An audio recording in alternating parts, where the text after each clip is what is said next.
wanted to talk to you guys about my plant budget for this year. I didn't have one going into this. I just knew I didn't want to spend thousands of dollars on new plantings for my garden beds.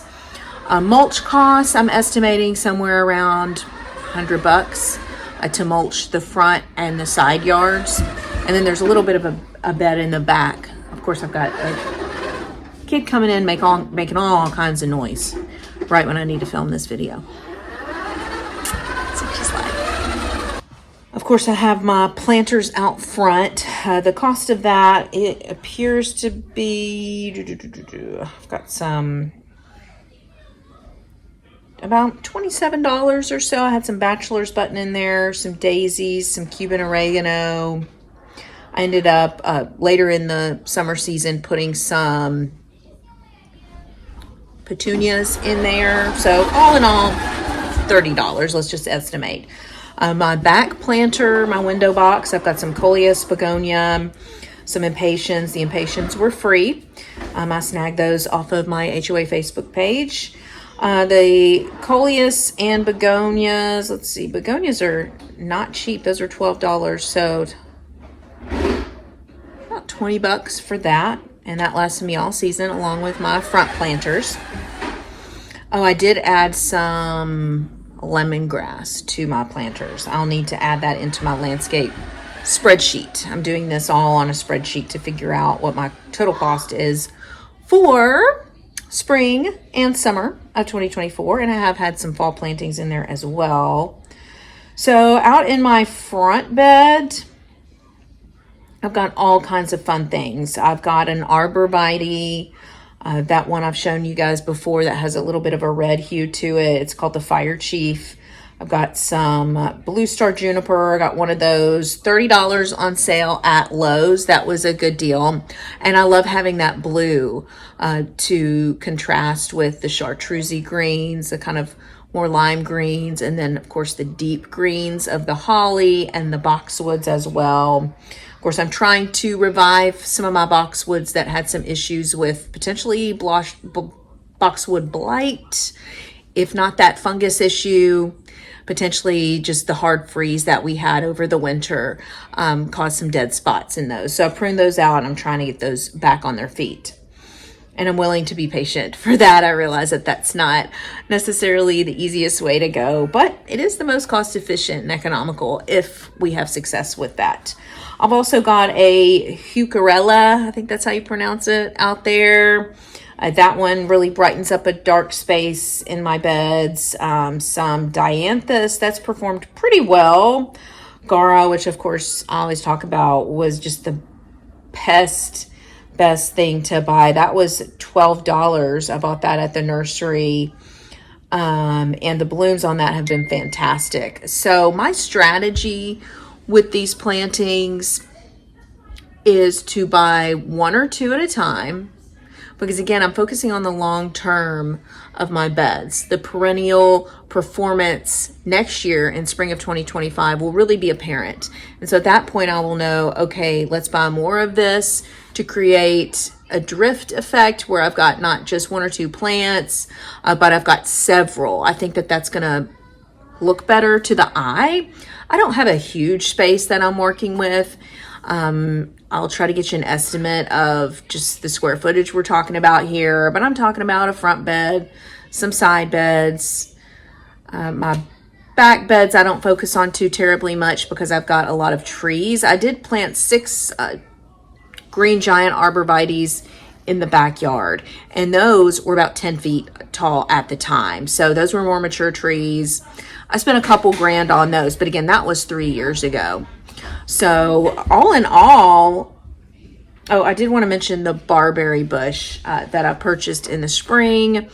That one has performed okay, but kind of on the fence with that. And that was not the cheapest purchase I made at the nursery. That was, let me pull that one up, $45 for that shrub.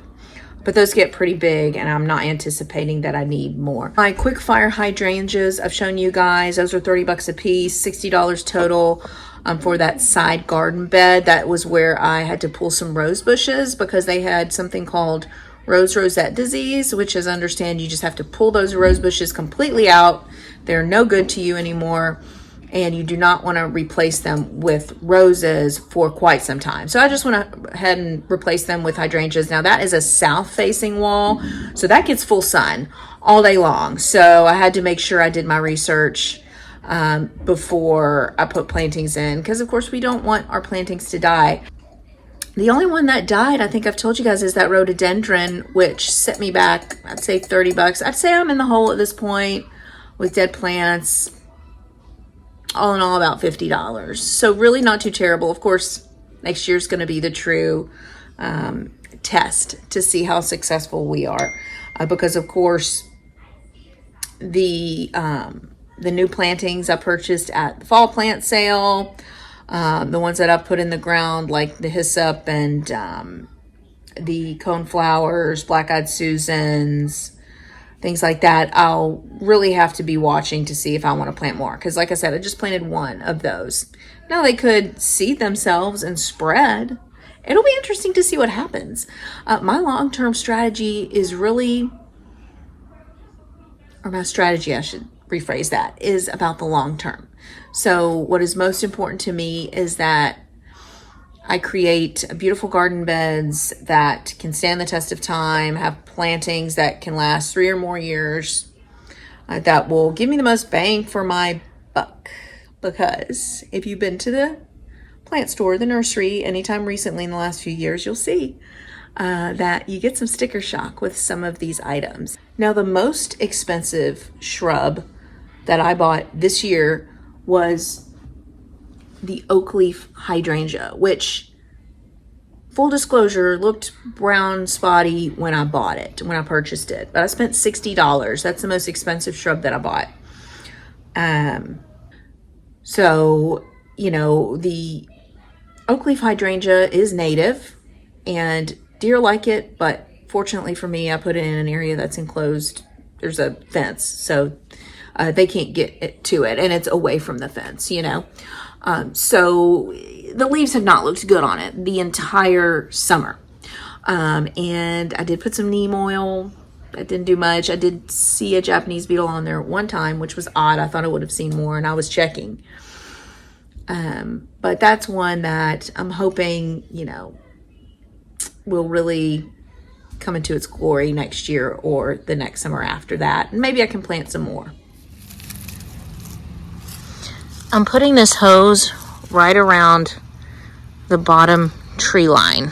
So where the leaves come out to, basically right at the edge of where that tree was planted, is where my hose needs to go. Not right on top of the tree trunk, but out here. I'll leave that for about 10 minutes each tree. So this should take 1 hour to get all 6 trees done. This viburnum does not look like much, but upon close inspection, let's see if I can show you. We've got some blooms. It actually blooms usually in the early spring. It's an early spring bloomer, so I'm not sure what's going on with this, why it's blooming in mid-September. I'll have to look that up, but it's supposed to be very fragrant, this viburnum. Look at that, pretty pink blooms. And gorgeous red stalks, branches. I'm also working on a separate video about my propagation techniques this summer. This was the first time experimenting with growing my own plants from clippings, and it worked out pretty well. I focused on native perennials, catmint, nepeta. That has been super great. That just has really paid off in order of propagation, along with a few others. So I'll do a separate video on that, because that's another way, if you're budget conscious when it comes to, you know, planting and gardening and things and landscaping.